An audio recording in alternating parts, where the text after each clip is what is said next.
Okay, hello and welcome everybody. Lots of lovely faces from all around the world that I know and some new ones that I don't. So I'm Dawn Campbell, I'm your host and business director at the IAPC&M. And today I'm delighted to welcome in the hot seat special guest speaker Sophie Jewry, who's going to be talking to us for the next 45 minutes. Hello Sophie, how are you? Good morning, I'm good, thank you very much. Good. So let me introduce Sophie properly to you. It's worth knowing because she's already helped literally thousands of business owners and solopreneurs like you and I to create that all-important brand message. And there's a saying, if you want something done, ask a busy person. And that person is usually a multitasking woman, and Sophie is no exception. 3 businesses, a householder and mum to a teenager. Sophie knows all about juggling. But before we start and I hand over to Sophie properly, I always like to share something a little bit personal about our special guest speakers. And this was really interesting to me that Sophie was on a very popular classic TV program called This Is Your Life in the 1990s, not once but twice because of her dad. And she was only 5 years old when she came onto the stage riding a Shetland pony. But why was that, Sophie? Because my dad was the celeb that was going on This Is Your Life. I did it twice because once was my mum and once was my dad. And yeah, my mum brought me on a Shetland pony, so something a little bit unusual. Yeah, how to make a stage entrance. That's great. Okay, so it's time to grab your CPD logs and your pens. And for the next 45 minutes, let's learn how to use social media successfully so we can raise our profile and attract more clients. So over to you, please, Sophie. Super. Well, thank you very much for having me and for my little intro. Yeah, as you said, I'm not going to bore you with a whole life line of exactly what I do, but I started my business back in 2003 doing design and print, and I still do that for clients. And I've run a couple of online directories, both a local eating out one and also a national holistic directory of holistic people. And then that was around 2011 I launched that one after doing my NLP practitioner training. So I have done a little bit of coaching and other modalities and bits and pieces along that, so I've got a little bit of insight into the sort of industry a little bit. In terms of me, if you're interested in these sorts of things, I'm a projector. I'm also my ENFJ, and I'm the Wealth Dynamics. I'm a creator with a little bit of star and mechanic in there. So if you know any psychometric testing type things, that might be interesting for you. I do diary planners, both my own range and also do bespoke ones for clients, and I run some productivity membership and coaching around that. So hence why I'm here today talking to you about planning and productivity when it comes to social media and your marketing, because that's like what I do every day. And I'm going to share some of my tips with you. So jumping straight in, these are 3 things I'm going to be sharing with you today. Basically, how to plan your way to social success, because I'm a big fan of planning, and I think if you have a plan, it makes everything much easier. Also touching base a little bit around understanding what to post where, how, all of that sort of jazz. And also we're going to touch on your branding as well, just a little bit as part of that, because it's all part of the whole sort of process. So we're going to kick straight in. And essentially what I'm going to do today, I'm not going to go into massive amounts of detail about ideal client, but we do obviously need to touch on it because it is a really important part of building an effective social media strategy. So one of the core things obviously to cover first is ideal client. And the reason why this is really important is because there are lots of different social networks out there. and they're not all created equal, and our ideal clients are going to be hanging around in different spaces here. I saw a thing the other day saying that no one under the age of 20 is on Facebook anymore. It's now an older generation platform, which most parents I know would agree with. My daughter's 21 and she hasn't been on Facebook for a very long time. So again, if you're depending on what audience you're marketing to, it's about figuring out where they are and what they're using, because if we don't know that, we could be spending an awful lot of time and energy in the wrong space. So when we talk about ideal client, you've probably done workshops on this already. There's a lot of information. I'm always happy to talk about it afterwards if you've got any specific questions. But in a nutshell, we want to know who they are, because we can then create better content for them. We want to know what they're interested in and what they're looking for, especially when we're using social media, because social media is a social platform. We will all be using it for different reasons. So when someone stumbles across a post that we've done or an advert that we've created, we want that to be attractive to them, not something that they will scroll by. So it's handy to think about what they're on that space for and what their pain points are, and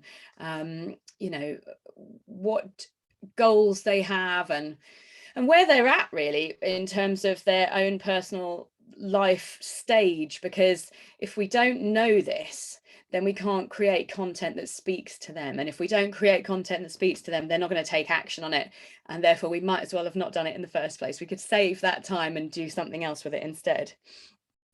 We want to know where they are. Again, which social network are they using? Where are they going to find the information that they want? So the information that you're trying to share out there, where are they actually looking for it? Are they looking for it on Google? Are they looking for it on Facebook? Are they asking their friends? How can we get our message in front of them in the best way? For example, if they were looking for it from friends, how can we get other people that they know, like, and trust to share our information, so that we can get in front of these people in a trusted way, rather than them just getting it from us, if that makes sense. When are they using their social networks? Are they using it in the morning? Are they using it in the evening? If we know this, then we can try and schedule our posts to go out at the times that they're there. It kind of matters in that sense. You can get more traction with some of your posts if you post them at a time where they're going to get a lot of engagement, and then that sort of engagement peters out, rather than posting it and then getting the engagement later. You might get a little bit of a lift from doing that. This is not the most crucial element of what we're going to cover today, but it is an important one to consider. And also why. Why are they there? Why are they using it? What is the purpose? What is the purpose of what we're putting out there? And this is the biggie, because this is part of our strategy. What is going to be our end goal? And that's not just for our business goals, but also for our individual post goals. So we've got like a main marketing strategy, which covers lots of different elements. What are we trying to get people to do? What's our call to action for them? But also that comes down to the smaller, we chunk down into this individual post. What is the end goal for it? Because what can often happen is we haven't got a plan, we're posting ad hoc, and we suddenly go, oh, I need to list build, like I've got a freebie to promote, I've also got this, I want to build my community and I'm going to do this. And we get a bit of a mixed message going out in our posts. Whereas if we are more organized with it and we think about what the end goal for that specific post is, then we can create a post that is much more effective, and we can create a call to action with that post, which is more effective, because it's a single focus. You know what it's like when we talk about lots of different things and we lose what the key message is, because everyone will take something different from it. Whereas if we bring that back and we write a post that has a key message, it has a specific need, then we can write better. We can create a better picture. We can post it more effectively. So there's lots of reasons why that's important. So these are three things that you might potentially, there will potentially be other ones that you might want to do, but these are kind of the core ones I find. Am I selling on this post? In which case, let's make it a sales post. Let's tick those boxes. for all the different things that we need to write about to create, create the emotion, create the drive to want to buy, and then include a call to action that says buy now. Let's not go around the houses. We're just going to go, right, this is a sales post, unapologetic, buy my stuff. Are we doing it to list build? In which case we want to be delivering value, and want to be attracting people, making them see that we've got something nice to share with them, and then giving them the link to then go and buy, download your freebie or join part of your competition, or whatever it is that you're going to be doing as part of that list build. If your end goal is to build your community, then that's going to be more engagement posts. So you're going to be writing content that is about community. It's going to be about writing things that don't necessarily have a call to action, apart from be part of our space. You want people to read your community posts and feel like, oh my gosh, I feel seen. This is my space. These are my people. I want to be part of this. It's a very different vibe to selling or list building or any of the other reasons why you might be writing a post. You might have a post you just want to do for engagement, to try and help you beat the algorithm. So for those, you want to be liked, you want to be commented on, you want to be shared. So again, do a call to action, like send this to your friend, save this post, like this post, drop something in the comments to tell me something. Share it on your stories. There's lots of different calls to actions that you can use, but if we don't know what we're writing the post for in the first place, we're not necessarily going to use the right call to action, and therefore we could be missing a trick here. So that's why having an end goal is really important. As you'll know, as coaches, we love a goal.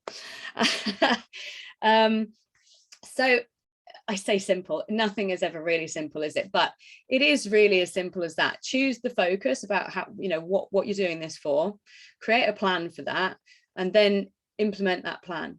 And I do sometimes get people ask me about the plan, like if you plan too much, or what if you don't stick to the plan? Like, what if you have an amazing plan that covers your social for every day for the next year, and then you have something go wrong, life gets in the way, there's an illness or a disaster or an emergency that you have to deal with, and then you don't post for 5 days, 2 weeks, a month, whatever it may be. And I say it doesn't matter, because the plan is still there. It's not going anywhere, and you can use it. Just start where you left off, or if things are dated around specific things that are going out, then just kick off, jump in where you were, and you can reuse those posts that you missed another time. It's really not major, but the thing is, if you don't have a plan, then you've got nothing to work from it, and things become a little bit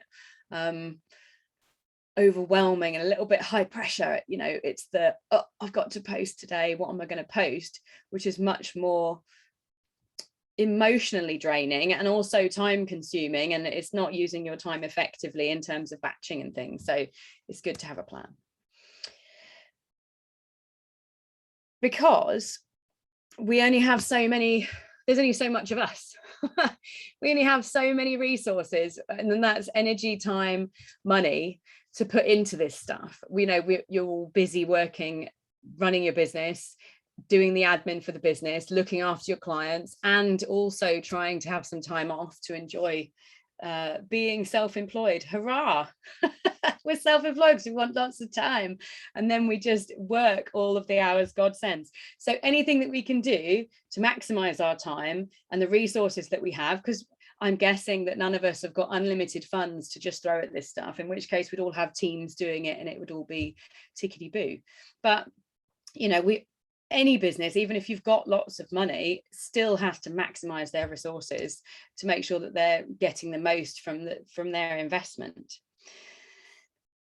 So in terms of what you're going to post and where, I touched on obviously where your ideal client is, but also what is the network, what is the network set up for? Each of the networks is slightly different in terms of how people, the content that they have and how people engage with them. So what is the network going to give you in terms of your, as I've said on here, I don't want to do the death by PowerPoint, but building your community, you know, Facebook groups versus LinkedIn groups versus having a group elsewhere on Slack or whatever else you're going to be using. How about social proof? What are you going to gain from that? How can you get social proof and then share it or be able to have it? Because obviously some things like Instagram stories you get tagged in, you need to act fast because it's only going to be there for 24 hours. So you need to capture that somehow and use it elsewhere. Some stuff is fast. Some stuff is much slower. Research is a good one, actually, and I've got a little bit on that later, but I'm just going to touch on it quickly now. But in terms of doing research about what your clients are looking for, social networks are a fantastic place for that.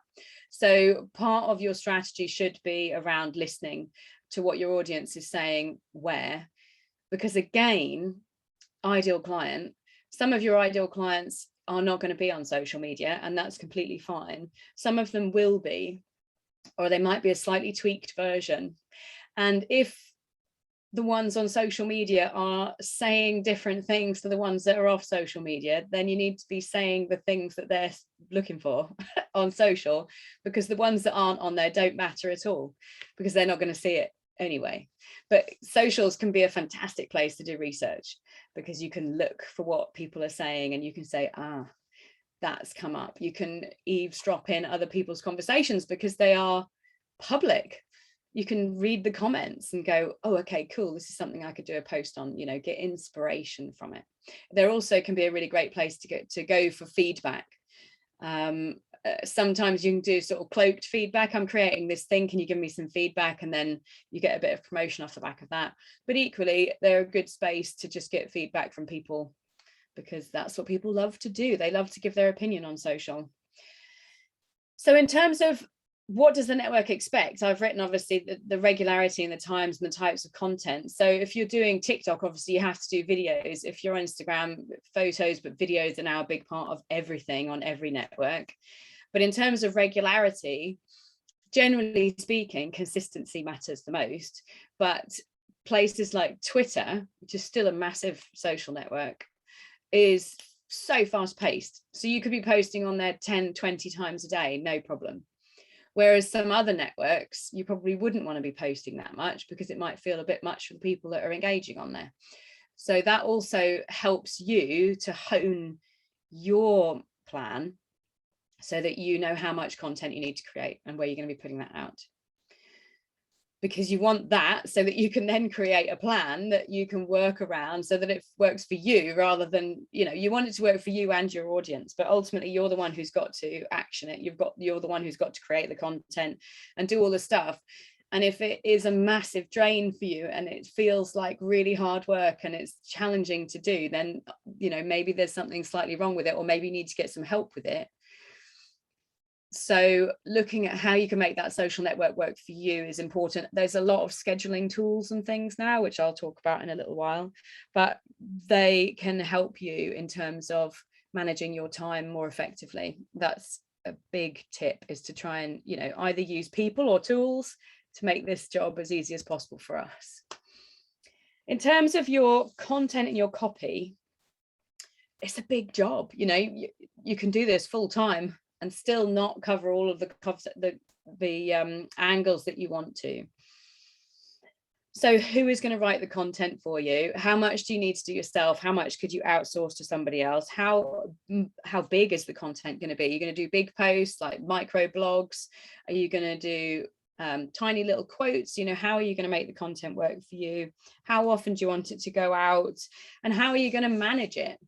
You know, there are things like Google Drive, Dropbox, Trello, Word, Excel. There's lots of different apps that you can use to store your content so that you can, you know, access it at another time. But having a plan for your content and then kind of batching the content from there makes it all so much easier. But again, it starts from how much content do I need to create? How much of it can I create and make evergreen? If you don't know evergreen is something that can be used more than once, essentially, like an evergreen tree. They're there continually. So if you're not already creating evergreen content, I would highly recommend it, because ad hoc content is fine, but it's much more time consuming, and you only use it once and then it's gone, and it's like, oh, I've put all that effort in. Whereas you could put the same amount of effort into creating content, but you could use that content again. It's amazing how fast 2, 3, 4 years. I mean, I've written content and I look now and I think, gosh, I wrote that 6 years ago. I haven't shared it for 3 years because I tend to write a date next to when I shared it. So I think, well, if I don't even remember sharing it and it was 3 years ago, it's still hugely relevant content. I can share that again now, no problem. So you can become a bit of a content machine, but you're creating new content that can be reshared. And it's amazing how quickly you can create a bank of content that could, you know, you can dip into. So again, even if you haven't got a consistent plan, you haven't planned out your weeks and your months, but you've been creating this content for a few months and you've got a bit of a bank there, you can just dip into it. You know, even if you think, oh, I haven't planned this week, what am I going to say today? I'll just have a quick look in my bank and then I'll say that. Cool, copy, paste, done, bosh. That's what we like. Try and make things a little bit easier, which is when we come to batching, which is one of my absolute most favorite things. Because if you're not batching, and it like cooking, isn't it? You know, you make a big batch of chili or bolognese or something, and you can make enough for you to have the meal that you're going to have that time, or you can make 2, 3, 4 times the amount, pop it into little containers and put it in the freezer, and you've got that to warm up on those days where you have no time, you've got no inclination, but you still need to get something on the table. It's exactly the same with your social media. There are tools that you can use to try and make this easier for you. And there is no right or wrong one. This is a Trello board. I love using Trello. It's one of my favorite tools. But equally, I have batched content in Workflowy, in Excel, in all sorts of things, Word, anything, it doesn't matter. As long as you've got a space where you can sit and you can plan it. And when it comes to batching your social media, the way I do it is I would create like titles in one go. So right, I need 12 posts, 1 post a week. That's 12 weeks worth of posts. Lovely jubbly. I'm going to do 12 subjects, and then I'll go in and batch create those content that, you know, the main bulk of the body of the text off the back of the titles, and I can do those whenever I'm ready. So once I did a 52-week email sequence, and I wrote them all in 2 weeks. So I did the email titles first, and then I did 5 or 10 a day, can't remember. And that was my whole year's worth of emails. So when someone signed up to my freebie, which was an email thing, they got that, and it was all automated. And I did it the once, and then that ran for 3 years and I never had to touch it again. So that is the most effective use of my time. I could write it each week and do it out, you know, it's essentially using the same amount of time, but for me, I much prefer it. I feel less stressed when it's done, and I can then focus on the next thing. Also, I get bored.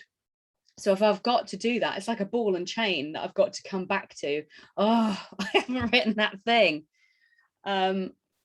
If I go, right, when I've got that energy and I've got that interest, I can get it done and I can get it off my plate and then move on. Happy days.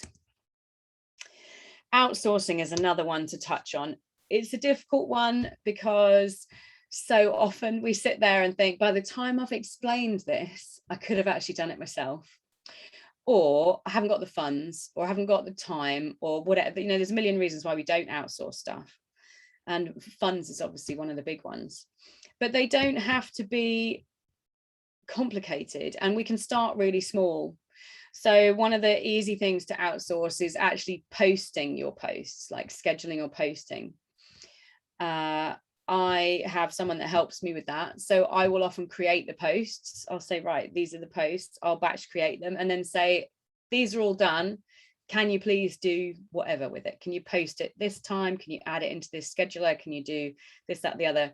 And then I can, again, focus on the stuff that I'm much better at and much better at using my time and get that done for me. You can outsource lots of stuff. You could even outsource the writing of the posts if you want. You know, there's literally anything. You can outsource all of it. In fact, here's a little list. Here's one I made earlier. Copywriting is a big part of social media, obviously, and we're going to touch on keywords in a couple of minutes, but it's also a time-consuming one, and it's energetically challenging at times. Do you find that sometimes it's really easy to write and it just flows off? It's like magic coming out of your fingers, and then other times it feels like you're pushing a stone uphill. But that's again something you can outsource to either somebody in your team, somebody completely separate. There's lots of ways you can do it, even using AI copywriting tools these days, you know, that just help give you the inspiration, because sometimes it's just we need that little bit of inspiration, and then we can get going. And you can, you know, there are AI writing tools that can help us with that these days too, which is cool. Graphics is a biggie. Even if you are OCD a little bit about graphics, probably OCD is the wrong word, but if you're particular about the graphics that you like to put out and you've got a set style, etc., there's no reason why you can't create the first graphic and then say to somebody, I've got these 12, 24, 52 posts to do. This is what I want the graphics to look like. Please do them. And then they get done and you're not having to do them, again saving you time so you can go and do other stuff. Videos, again, could you do them? Could you get somebody else to do them? All of these things, there's they're all time consuming things. They're all part of your marketing plan, and you don't have to do all of them. And there are some which you really don't need to do, because the audience is never going to know that it wasn't you, and it makes no tangible difference. And there are other things that are better if they're you. Like if you were going to do videos and you're going to be talking about your subject, obviously it's better for it to be you that's doing the video and the talking, but you could maybe outsource some of the editing or some of the bits that you procrastinate on. For me, I'm happy to do the stuff, but then when it comes to the uploading and the editing and all the fiddle, that's when I get a bit bored and my best intentions slide slightly. So having someone help can be really good, she says as she chokes on the water. Okay, so scheduling is one of my second favorite things alongside of batching. And it's a big part of me because consistency is really important. I love consistency. I'm not the best at being consistent. I don't enjoy it. Like I enjoy it for a week or two, and then I find it very tedious, and then I'm back in again. I can be consistent and then I fall off. So my consistency for being consistent is not the best, which is why tools and apps are fantastic for helping me do that. There's no right or wrong when it comes to scheduling. Some of you will enjoy scheduling a month in advance. Some of you will use evergreen tools where you can add the content once and then it just schedules it automatically for the rest of time until you change it. There's lots of different ways that you can do it, but what it means, and all of the networks pretty much now will allow you to schedule in advance. And what this means, again, coming back to batching and using your time effectively, is that I've got an hour, 2 hours, however much time to dedicate to doing this particular task today, say a Monday, and I can schedule my whole week or my whole month or whatever it is. And then they go out on the consistent times, because our audience enjoy consistency. We like to have that reliability. You know, we know that we're going to get a post on these days or those days at this time or about this subject. And we, because I think many of us struggle with this whole consistency thing. And when other people are consistent, it kind of makes us feel better as part of it. And it helps us do stuff too. So if we know that the Marketing Monday post or Top Tip Thursday or whatever it is that you're doing is going to go out on set days, that gives us a space to go in and kind of do those things and be part of those things within your communities, within your posts, whatever it is that you're doing. So it helps other people as well, being consistent. And if you're like me and are ad hoc with your consistency, then these things are awesome. One of the things that helps us be seen is the keywords, is the words that we use, essentially. No different to when we speak, the things that we say are important. When we write and when we put stuff out, they're important not only for our audience, because we obviously want to be writing things that when they see it, they go, awesome, this is great, this is exactly what I was looking for. But also we want the algorithm, the dreaded algorithm, to also see it and go, brilliant, this is relevant content for the audience that is looking for XYZ. We're going to put this in front of them. So if we put a graphic with no text, then there's not really any tangible information for the algorithm. Yes, we've got bots that scan images for text, but that's not really going to help you very much. So that's why micro blogs, like slightly longer pieces of text, is helpful for that. Also using hashtags. I mean, I'm hesitant to give you too many tips on these sorts of things because the information around what the best practice is changes all the time. Hashtags used to be 30 hashtags on an Instagram post. It's now 3 to 5. So who knows what that will be in 6 months' time if anybody watches this back then. But you know, following as much as you can, because it's difficult to keep on top of this stuff if it's not your everyday, but following some sort of plan around how you're going to get the keywords for you out into the algorithm is important. And hashtags really can help you be seen more, and using the keywords within your posts are really going to help you be seen more. So again, like you would write a blog post or an email to somebody, you know, consider that as part of your social. Think of it as part of your search engine optimization, and search engine meaning algorithm, meaning the Instagram algorithm, the LinkedIn algorithm. Everybody's got algorithms that is looking to deliver relevant content to the people who are searching. So if we help them, we write relevant stuff, then we're more likely to be seen as being relevant. Engagement is also a big part of social. It's really tempting, it's so tempting to just speak, just put stuff out, but then not engage. And it helps us be seen if we are engaging more. It also helps our audience feel valued, feel seen if we engage. But also engagement really helps when it comes to listening, which I touched on earlier.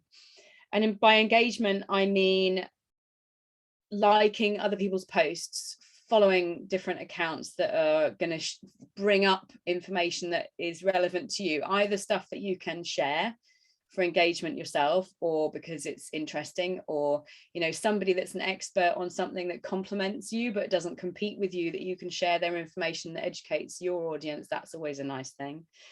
It makes you look more knowledgeable, or like more well connected, or whatever. You want to be commenting on other people's posts, you want to be sharing other people's posts, because and saving things. And there's two reasons for this. One, because when you do this, the algorithm says, oh, this is the content that you're interested in, I'll show you more of it. And the reason this is good is because you see more stuff that you're actually interested in, but also because you will see the posts that you can then like, comment and share on again, which will help you be seen more. Because if you're liking it or you're commenting on it, other people who are commenting will see that you've commented. So you can demonstrate your expertise and like a little touch of a flavor of who you are, but also they can obviously see your name and they can click through and they can find your profile, which they might not necessarily see just ad hoc in the feed. So that's why that's a good thing. It also shows the algorithm that you are making a bit of an effort in that sense as well. And nothing hurts in terms of the liking and following other accounts, and then they, you know, sometimes will reciprocate. I suppose the only warning is, it's not really a warning, is to say, you know, don't do the random thing of just following random stuff. It's much better to follow, you know, calculated things that are relevant to you, because your feed will be better and you're going to attract the people that might then follow you as well. But listening is a big part of this, and it's so handy, and I think people don't really think about it that much. But when you see other people's posts, that's what listening is listening to what the people are saying, what is happening on social. Then you can react to stuff. So much as I love a plan, it's also really good to do ad hoc stuff too. So if something comes up that's really important for your audience and they want to see that you've engaged with that particular subject, I mean, I'm not a fan of being political, but I tend to definitely play safe. But I do have clients that love being political, and they love, if something happens, they jump straight in with their opinion, and their audience loves that. So listening is important as part of that, because if you're not looking at what else is happening, then you can miss some cool stuff. I mean, some of my most favorite ever things are when you get a number of big brands jump on something and they're all commenting, like when you get McDonald's and Coke and this and that and the other. And all of the examples have obviously fallen out of my head because I wasn't planning to say this bit, but I love them. And you know, when you see it and it happens on Twitter and you just think that's the best thing I've seen today, is people just jumping in with something like that. So if we listen, we can find that stuff. And there are actually apps like Sprout Social where you can pay and they will flag your name, specific keywords, geographic location stuff. So for example, if you had a cafe, I know you guys don't, so it's not necessarily relevant, but it's an example that works, and you wanted to reach out to people that were within 30 meters of your cafe, you can use geotagging to kind of promote to those sorts of people, and or to see what they're saying. So then you could reply, say on Twitter or something in real time. So, you know, there's some really clever tech out there now to help us reach our audiences if we think outside the box slightly. And listening can sometimes help that. It also helps us if someone says something bad about us, we can respond very quickly rather than let it sit there in the ether and not respond to it because we didn't know it was even happening. So even if you're not using Clever app, you can do the odd search every now and then, just have a little look, see what's coming up for those particular keywords, maybe respond. You might even find some cool clients or collaborations off the back of it, which brings us nicely into collabs and competitions. You know, we don't have to do all of this on our own. Sometimes we can join forces with other people and we can do competitions, or we can do little projects together where we share our audience. Again, it's coming back to choosing people that are complementary to you, that it's like a no-brainer. You're not going to hurt either person's business by joining forces and do this thing. Using Rethink as an example, just because they did 12 days of Christmas, and other people will do this for authors, so they had a different author for each day for 12 days. So you've got 12 different people that are engaged, including them 13. So you could do that if you had somebody that was touching on different coaching subjects or something like that, where you could all get together and then you're all promoting each other, and suddenly you're all being shared around lots of different places, and your chances of being seen and growing your audience goes up. So sometimes little competitions join, because obviously competitions are fine, but if we can do something big. So for me with my diary planners, when I've done competitions, I haven't just done, you can win this planner worth 30 quid, £25. It's, you can win this planner plus this notebook plus this pack of pens plus a coaching session with so-and-so plus something else. So win £500 worth of stuff. Suddenly that's a much more attractive thing to get in on. And you'll find if you just ask the question, it's amazing how many times people say yes. Do you fancy doing something where we'll collab in this way and do this? Yeah, absolutely, let's go for it. So thinking out the box for that can also sometimes be really good. And I'm just quickly going to touch on consistency and branding. Obviously I talked about consistency in terms of getting your posts out consistently, but brand consistency is massively important, because what you want is when you if you were to get all of the stuff that you're putting out with your brand, all the Facebook posts, all the flyers, this, that and the other, and you printed everything out and you put it and you could see it from a bird's eye view, would it look cohesive? You know, would it all look like, yes, that's identifiably you, easy, everything looks, you know, it's got elements, it's got the right fonts, it's got the right colors, it all matches. Because if it wouldn't, then, you know, let's look at being a little bit more consistent with that. And it doesn't have to be radically complicated. Fonts and colors are the biggest ones, and people are very tempted to mess about with this, especially with Canva. It's like you get unlimited use of fonts and templates and all sorts of stuff, and you think, oh, that looks pretty, I don't want to use my font in this case, I'm going to use that one. But then you lose that consistency. And it doesn't mean that you can't add another font in at a later date, but, you know, let's give ourselves a little box when it comes to our branding. It just works so much better. So like these as an example, just having your font color, like your fonts, and then the colors that you use somewhere written down, really easy access, or in Canva and stuff like that, you can create a brand palette where you can go and you can just very easily click and use your brands and your logo and your colors and your fonts and stuff. That all works really well. But equally be consistent with the sizing of your text. That's something that people don't consider. if you looked at your Instagram grid, which brings me to here, the Instagram grid as an example is one of the only feeds where you get it as a grid. So visually it needs to be appealing. The other ones don't really matter so much because they just sort of run as a feed. But even so, even on the feed, when you're scrolling down and they're looking at your page, if this post has got massive font and that post has got a tiny bit of font, like tiny font, massive, they're all different sizes. Again, it doesn't give you that feeling of consistency in terms of the thought that's gone into it. It's like those little details that make a big difference. If you can get the font size the same, then it just, and it's almost unconscious, you know, it's not necessarily that they could sit there. If you said, could you pick a hole in this particular grid, someone wouldn't necessarily say, well, the fonts are all different sizes, but they would feel that they were different sizes. So it wouldn't quite feel as well thought out. It wouldn't quite feel as loved, I suppose is the way to say it. So when you think about your Instagrid, there's loads of ways you can do it, but that is one of the things that is nice to have, like a plan for the grid that also works as ad hoc posts as well. And these are just a couple of examples. There's loads of different ones. If you just have a look, in fact, if you Google can't even speak today, put my teeth back in, Instagram grid inspiration on Pinterest, on Google Images, you'll find millions. There's so many apps now that you can create interesting grids, puzzle grids, all sorts of stuff to keep your grid looking nice alongside all of the other bits and pieces that you're doing. But that's just the one that needs a little bit of a mention. And you just need a little bit of a strategy for that. And if you've got that strategy, it just makes it much easier. Much easier. Strategy, plan, batch, schedule. It's all amazing.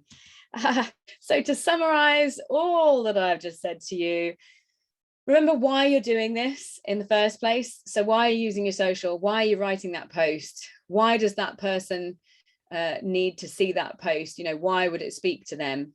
Why? Then you'll create better content. Plan, batch, and outsource as much as you possibly can, because when you do this, it won't feel as overwhelming. It'll feel much more in control. You can do it on your schedule at a time that works for you, which means you can free yourself up to then do all of the other things that you need to do, and hopefully actually have some nice, enjoyable time around that as well. And be consistent with your branding and also with, you know, when you're putting your posts out, because it'll help you be more organized, and it will also help your clients feel more organized and more, you know, make them feel like it's more thought about as well. And the big takeaway is don't be a slave to it. You know, much as it's great if you say I'm going to post this, that and the other, but you don't have to be posting every single day. It is better to be doing good content that goes out less often than do loads and loads of like mediocre content. So don't get tied into, much as it's great, you know, it's good to have all this content out, social's very fast, but don't stress yourself out about it. Make it work for you and do what works for you, and don't get dragged into what everybody else is doing because everyone, there's, the grass is always greener. Everybody else is always going to be doing something better, because that's just how we see the world around us. So yeah, make your plan, follow your plan as much as you want to, and make it work for you more than anything else. That is that. If you've got any questions, fire away. Thank you, Sophie. That was interesting. I mean, you've just highlighted what a digital science this is.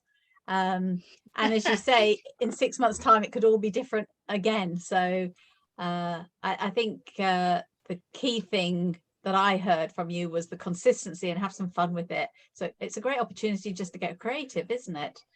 Yeah. So Marie, I know that you need to go pronto, so I'll come to you first in case you've got any questions or observations you would like to share. Yeah, I just think it's so practical, really, I mean, and logical. And the way you explained it, Sophie, is fantastic. It's really just focus, that laser focus, you know, get your plan, and the branding. That's very important. You talk about the different fonts, and I'm a bit of an artist, and I would know that how it looks visually is very important. So I've got some really great tips. Thanks very much. And I'm going to rewatch it as well. Thanks again, Sophie. Yeah, the thing I thought was obvious that I haven't been doing, Sophie, is this call to action, I'm not saying to people, like, share, follow. I'm just putting my posts out thinking, you know, that really interested me. I'm sharing some great content, but I'm not really telling people what to do with it. I just kind of assumed they would either like it, share it, or follow if they wanted to. But you're saying, actually, you know, tell them.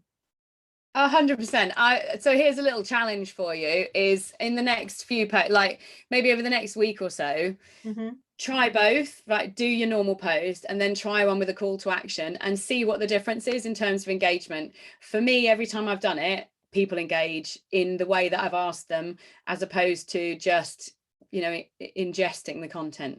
Okay, thank you. So question there on that then, because I do call to action when I want them to book a schedule with me, discovery call, you know, or for Coaching Noble Manhattan, these are the courses you want to know more, just get in touch with us, etc.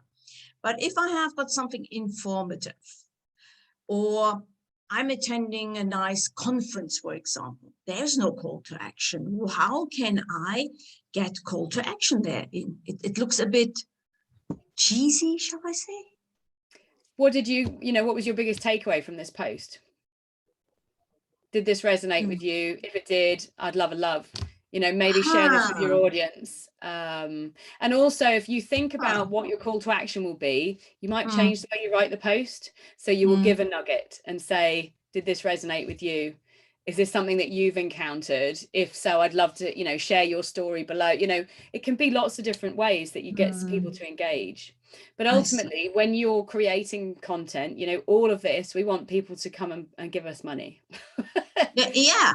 So the only way that you know, to get seen more, we need people to like, engage, comment on, save and share our posts. So if we're just putting posts out and we're not getting that engagement, we are doing ourselves a disservice, if you will.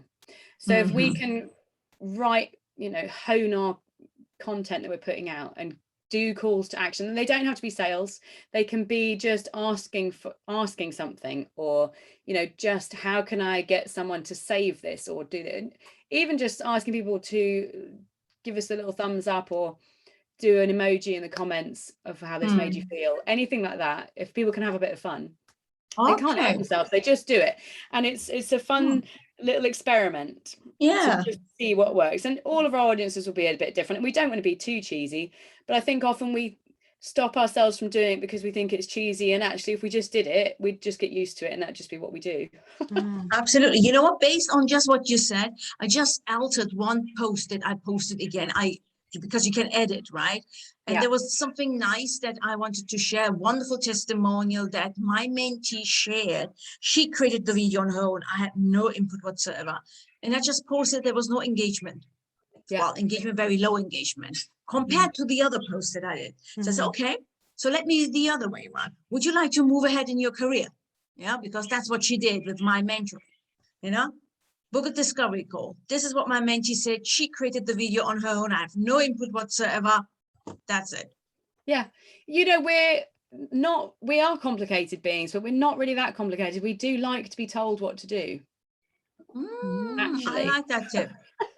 And when you tip, that resonates with my son. That yeah. resonates with my son. Yeah. If I do this, you're like, oh, okay, that's my instruction. That's easy. I can do that. Yeah, job done. Julia, with you being in Switzerland, you could capitalize. You said cheesy a couple of times, so maybe, you know, the holy Swiss cheese, you could have some fun with that. That's a good one, Dawn. Click on this Swiss cheese. Experiment.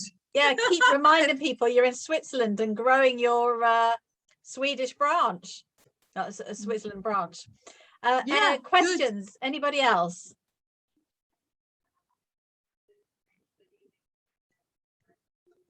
Stunned into silence. No question is a silly question. I've got a quick question, if I may. Yes. So I've started my own personal Facebook group to obviously gauge a community, to build a community and have the engagement with them. And I've started this kind of one question a week to kind of build rapport and get to know each other within the community. Do you think that's a good thing to do, Sophie, where I kind of ask them random questions like, what music are you into? And we all share what music we're into. And obviously it's not related to what the group's about, but it's building that rapport in that community, I think. Yeah, I mean, it's a classic move for community groups. I think it's harder these days to get people to respond to these sorts of things because we're all quite used to them. I think 5 years ago when we first did groups and we were doing that, it was much easier. Everybody sort of got involved. Nowadays, I think we can still do that, but I think that sometimes we need to think a little bit about it and maybe do a bit of a story as part of it, or engage, you know, we have to put a little bit more effort in these days with our groups to get that engagement going and get the community focus out there. But I think they're great. And again, it comes back to, why am I doing it? You know why you're doing it. You're doing it because you want to build the rapport in the community, and you want to get people knowing each other. So therefore that's a good thing, and therefore you know why you're writing the post. It's when you don't know why you're doing it, or you're doing it ad hoc in the group and it's got no real purpose, that then it sort of falls a little bit like, why am I doing this? What is the point in this? Because your Facebook group members will be thinking the same thing. You know, what relevance does that have right now? They're quite nice. And then I think also in the Facebook group these days, you know, I find the places where you get most engagement, it differs because obviously some people have got a big followings and they just sort of organically happen. But I find when we share more personal bits and pieces and we get that stuff out there, that we tend to get a better engagement off the back of that. People tend to think that we are real and we're really there, because I know I use scheduling tools and people know that I use scheduling tools, so therefore they don't necessarily engage as much as they used to. Like, I could put a question into a group 5 years ago and get 50 responses, and then now you might get 10. I guess it's just life and busyness and so much social and all of the stuff that goes with that, and not being seen as much. Facebook seems to be a bit eccentric with its showing of you to other people. Okay, thank you so much. Yeah, I've definitely got a lot of value from today, and I've definitely picked up on, when I am posting, I think I've almost forgotten to put why at the forefront. So whether it's a sales post, or whether it's adding value, or whether it is for engagement, and making sure that that's at the forefront again, and then writing with that in mind as well, and the consistency as well with my colours and the fonts and the branding. It's probably a bit, you know, all over the place at the moment, so I know I need to hone in on that. So thank you very much. It's giving us permission, isn't it? This is an engagement post, so I'm going to relish in that, and I'm going to give myself full permission to do a post that's all about value and engagement and the community and blah blah blah. And if it's a sales post, fully going in and like, I'm a sales post. I'm not hiding that I'm a sales post. I'm not being ashamed of this or embarrassed about this being a sales post. It is a sales post. Perfect, thank you. And Helen, I guess creative coaches like Marie could help you with things like design and color, because everything that you put out, whether it's your business card, the book cover that you've just written, or the website, you want to be able to post all these messages and people say, oh, I know who that is, that's Helen, that's how she writes. You know, you might not even remember the name, but you'll say, I recognize that. And it probably doesn't take that long to build up that sort of brand awareness. Got a couple of minutes left. I've had people message me. Go on. Sorry, no, you go ahead, Sophie. I was just going to say, I've had people, because I use pink and teal, and I've had, you know, I get people send me photos of, like, they're in a stationery shop and they see a teal notebook or something pink and teal anywhere, it can be anything funky, and they'll be like, I saw this and thought of you, and that's what you want. Yes, yeah, definitely.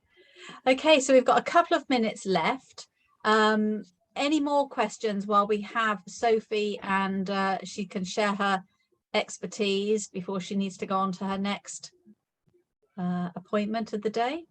If not, we will take 60 seconds quiet time, as we always do at the end of the webinars, just to record our CPD learnings, either in the chat box or on our CPD log, because we know what it's like at the end of the week. If you're going to, you know, reflect back on all your CPD learnings, you will have forgotten. And the longer you take to record it, the less likely you are to do it. So 60 seconds starting now.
Okay, well, it's time to wrap up, and thank you everybody for participating, and thank you especially, Sophie, for sharing your wisdom and expertise and your favorite colors.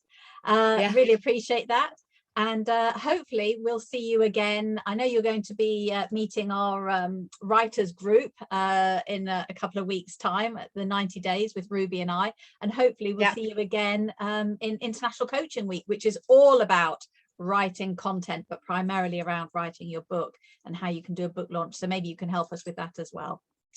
So thank you, everybody. Stay safe, stay happy, stay well, and enjoy the rest of your day. Bye-bye.